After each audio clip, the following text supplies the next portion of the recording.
verse 27, Jesus and his disciples picking corn is Jesus taking a very liberal view of the overriding of the Sabbath law by saying, hey, we could be really hungry here, and so we should be allowed to do it, because actually what we're doing is preserving human life by eating as we travel, which we're perfectly allowed to do. So he's showing an extreme end of liberty. Not license, not breaking the law, but liberty within the law. And it's almost like the stance that he is taking is a precursor to the grace that he would show within what we understand the Christian faith to be. So it's a shadow, it's a type, it's a remez, again, of what we're going to see in the future when the risen ascended Christ then reveals to the Apostle Paul that times are changing. I'm about to pour out all this grace, because Jesus is already showing the trajectory of grace that he's moving on in opening up this interpretation. But you also made the point about God resting on the Sabbath in Genesis, which is absolutely right.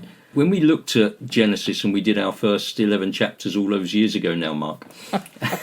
It seems like it was.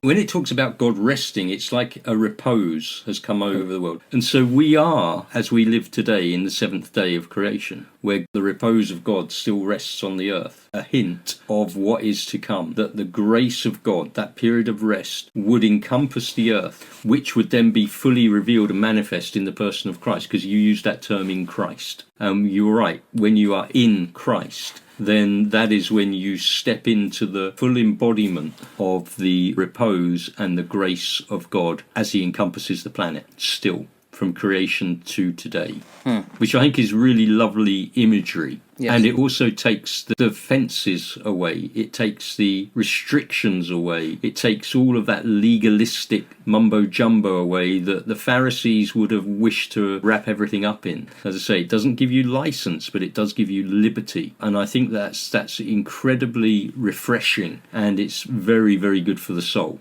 I like the word that you used, legalism, because this is what the Pharisees were.